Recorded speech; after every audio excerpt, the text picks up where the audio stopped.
किसान साथियों, आज हम जानेंगे गेहूं में हमें यूरिया डालना चाहिए या नैनो यूरिया डालना चाहिए। चाहे आप यूरिया डालें चाहे आप नैनो यूरिया डालें, आपके फसल में नाइट्रोजन की ही पूर्ति होती है। तो फिर क्यों नैनो यूरिया को बनाया गया, क्यों हम इसका इस्तेमाल करें, इसके बारे में कंप्लीट जानकारी आपको देने वाले हैं कि क्यों आपको नैनो यूरिया यूरिया की जगह पे डालना चाहिए या फिर नहीं डालना चाहिए। किसानों की राय क्या होती है। अब ज़्यादातर किसान साथी, मैंने सुना है, ऐसा ही बोलते हैं कि नैनो यूरिया सही से काम नहीं करती है। अब नैनो यूरिया सही से काम नहीं करती है, इसका मतलब यह नहीं है कि नैनो यूरिया काम ही नहीं करती है। नैनो यूरिया की काफ़ी अच्छे से जांच पड़ताल होने के बाद ही, ऐसा नहीं कि कोई चीज़ जब बाज़ार में आती है तो ऐसे ही आ जाती है और इफ़को की ही आती है नैनो यूरिया। तो ऐसा नहीं कि इफ़को कोई नई नई कंपनी है, उसने एक नई चीज़ बना दी जो किसानों को मतलब ठगने के लिए बना दिया, ऐसा नहीं है। नैनो यूरिया को अगर आप अच्छे से जान जाएंगे तो कभी भी आप दानेदार यूरिया का इस्तेमाल ही नहीं करेंगे। सबसे पहले जानते हैं, कंपनी का ऐसा दावा है कि एक बोतल नैनो यूरिया बराबर एक बैग यूरिया होती है। अर्थात जो एक बैग यूरिया आती है 45 किलो के आसपास, वो एक बोतल नैनो यूरिया का काम करती है। मतलब एक बोतल नैनो यूरिया इतना काम करती है। अब ये कैसे काम कर पाती है। नैनो यूरिया में 4% नाइट्रोजन समान रूप से पानी के साथ मिला हुआ होता है, जबकि दानेदार यूरिया में 46% नाइट्रोजन होता है। किसान साथियों, पहले सामान्य यूरिया आता था, उसके बाद में आने लगा नीम लेपित यूरिया, क्योंकि जो सामान्य यूरिया केवल उसमें नाइट्रोजन ही होता था, उसमें क्या होता था कि बहुत से चीज़ें उसमें मिला के बना दी जाती थी, जिसके उसका मतलब ब्लैक में काफ़ी ज़्यादा बिक्री इसकी होने लगी थी। तो इसी सब बातों को ध्यान में रखकर सरकार ने जो नीम लेपित यूरिया है उसका निर्माण स्टार्ट किया। इसके बाद अब जो यूरिया आने लगी है, मतलब अब आएगी आगे, अगर आपके पास अभी तक नहीं पहुंची है तो भविष्य में ये भी पहुंच जाएगी। ये है सल्फर लेपित यूरिया। मतलब इसके साथ में सल्फर कोटेड यूरिया भी आप इसको बोल सकते हैं।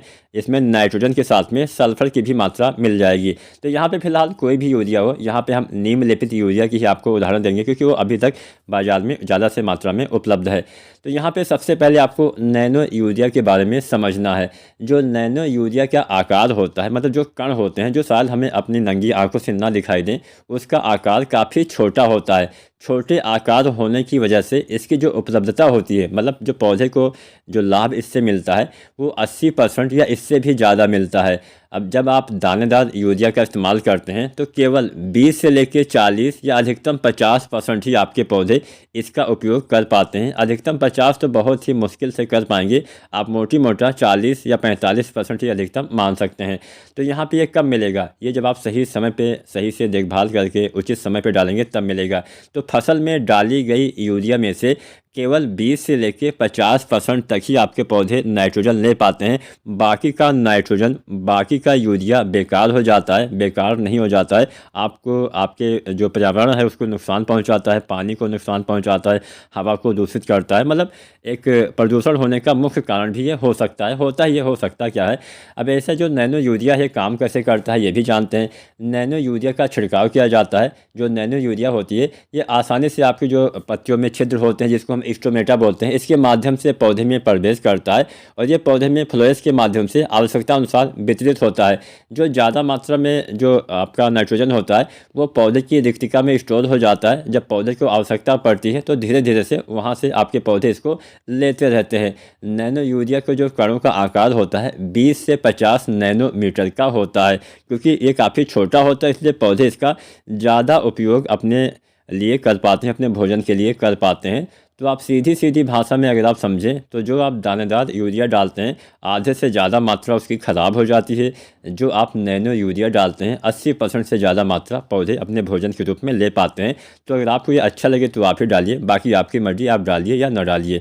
अब यहाँ पे अगर हम जानें कब हमें इसका इस्तेमाल करना होता है, तो क्योंकि हम बुआई के समय तो इसका प्रयोग नहीं कर सकते, क्योंकि हम खड़ी फसल में इसका छिड़काव करते हैं। तो जो आप बुआई के समय जो आप नाइट्रोजन डालते हैं, चाहे आप यूरिया के द्वारा चाहे आप डीएपी के द्वारा, तो उसका आपको इस्तेमाल बुआई के समय वाला नाइट्रोजन आपको देना पड़ेगा। बाकी जो बाद में आप नाइट्रोजन डालते हैं, यूरिया डालते हैं, टॉप ड्रेसिंग करते हैं, उसकी जगह पे आप नैनो यूरिया डाल सकते हैं। 2 ml से लेकर 4 ml प्रति लीटर पानी के हिसाब से पहले पानी के बाद और दूसरे पानी के आसपास इसका छिड़काव आप करेंगे। मतलब जब भी आप यूरिया डालते हैं उसकी जगह पे आप नैनो यूरिया पहले और दूसरे पानी पे या फिर 3 बार डालते हैं तो 3 बार भी इस्तेमाल करेंगे तो अच्छा लाभ मिलेगा। अब यहाँ पे कुछ सावधानियाँ भी आपको बरतनी होती हैं। किसान साथियों, नैनो यूरिया के साथ में आप चाहें तो सागरिका तरल का भी प्रयोग कर सकते हैं, तो भी अच्छा लाभ मिलता है। सावधानियों की अगर हम बात करें तो जब भी आप नैनो यूरिया का इस्तेमाल करिए, क्योंकि ये बोतल में समान रूप से पानी में मिला हुआ होता है, तो अच्छे से आपको इसको हिलाना होता है। बोतल हिलाने के बाद ही आपको इस्तेमाल करना है। 1 साल से ज़्यादा पुरानी बोतल का इस्तेमाल नहीं करना है। जो फ्लैट फैन होता है या फिर जो कट नोजल होता है, उसी से आपको इसका छिड़काव करना है।